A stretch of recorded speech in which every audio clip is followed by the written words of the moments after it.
Students, इस playlist में मैं आपको रिसाइकलर व्यू के बारे में फुल डिटेल के साथ बताऊंगा। तो स्टार्टिंग के ट्यूटोरियल में मैं आपको रिसाइकलर व्यू के बारे में एक डिटेल ओवरव्यू दे दूंगा कि हम इस प्लेलिस्ट में क्या क्या काम करने वाले हैं, और नेक्स्ट जितने भी ट्यूटोरियल आएंगे उनमें वन बाय वन करके हम सारे के सारे रिसाइकलर व्यू के फीचर्स के बारे में डिटेल से देखेंगे। तो स्टूडेंट्स, हम अपना ट्यूटोरियल स्टार्ट करते हैं। नीट रूट्स टेक्नोलॉजी सिखा देगा। स्टूडेंट्स, मेरा नाम राना ताहिर बिलाल है और आप सभी को वेलकम किया जाता है नीट रूट्स में। स्टूडेंट्स, आज के ट्यूटोरियल में हम रिसाइकलर व्यू को फुल डिटेल के साथ समझने वाले हैं। रिसाइकलर व्यू की सारी टाइप्स पे भी हम डिस्कस करेंगे और रिसाइकलर व्यू के सभी फीचर्स को हम अच्छे से डिटेल से देखेंगे।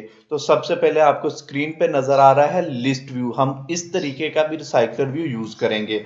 उसके बाद हमारे पास ये देख रहे हैं ग्रिड की फॉर्म में रिसाइकलर व्यू आ रहा है, तो हम ग्रिड की फॉर्म में भी रिसाइकलर व्यू को लगाना सीखेंगे। तो आप ये भी देख सकते हैं कि इसके कॉर्नर्स यहाँ पे राउंड आ रहे हैं और बीच में ये स्पेसिंग आ रही है। तो रिसाइकलर व्यू को ही हम यूज करते हुए हम इनके बारे में भी सीखेंगे। तो थर्ड में हमारे पास ये स्टैगर्ड फॉर्म में रिसाइकलर व्यू आ रहा है, तो हम इस तरीके से भी रिसाइकलर व्यू को देखेंगे। उसके बाद हॉरिजॉन्टल हो या वर्टिकल, हम सभी तरीके का स्क्रॉल व्यू लगाना भी सीखेंगे, जिससे आप किसी भी किस्म की एप्स की लेआउट्स को 100% एक्यूरेट, रिस्पॉन्सिव और बहुत अच्छे से बना सकेंगे। तो मैं भी अपने मोबाइल को ओपन करता हूं, देन आपको एक और एग्जांपल के बारे में पता चलेगा कि आप ये देख रहे हैं 1 2 3 4 हमारे पास लेआउट आ रहे हैं और आप इसको इस तरीके से भी मूव करवा सकेंगे। तो सिंपल के बारे में तो आपको आइडिया है कि हम किस तरीके से अपनी लेआउट्स को हॉरिजॉन्टल और वर्टिकल मूव करवाते हैं। इससे पहले हमने इंस्टाग्राम की ऐप भी बनाई थी, तो उसके अंदर भी हमने बना करके देखा था कि हम हॉरिजॉन्टल और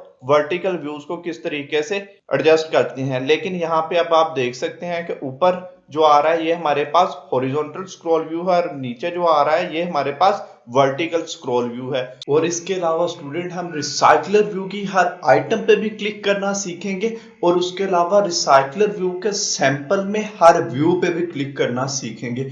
और उसके अलावा रिसाइकलर व्यू की हर आइटम पे हम क्लिक करके दूसरी एक्टिविटी में जाना भी सीखेंगे और आप रिसाइकलर व्यू की किसी भी आइटम पे उसकी पोजीशन के हिसाब से भी ऑन क्लिक लिसनर लगा सकेंगे। तो स्टूडेंट, ये प्लेलिस्ट आपके लिए बहुत ही इंपॉर्टेंट होने वाली है, तो इस प्लेलिस्ट को आप सेव जरूर कर लें। स्टूडेंट्स, अभी तक मैंने आपको जितने टॉपिक्स के बारे में बताया है ये सारे के सारे टॉपिक्स अब रिसाइकलर व्यू को यूज करते हुए कवर करेंगे। तो स्टूडेंट्स, नेक्स्ट ट्यूटोरियल में मैं आपको रिसाइकलर व्यू के बेनिफिट्स के बारे में कंप्लीट बताने वाला हूं। तो आप एंड स्क्रीन से भी इस प्लेलिस्ट को एक्सेस कर सकते हैं, नहीं तो डिस्क्रिप्शन में भी इस प्लेलिस्ट का लिंक अवेलेबल है, तो वहां से भी आप इस प्लेलिस्ट को एक्सेस कर सकते हैं। तो स्टूडेंट्स, मिलते हैं नेक्स्ट ट्यूटोरियल में।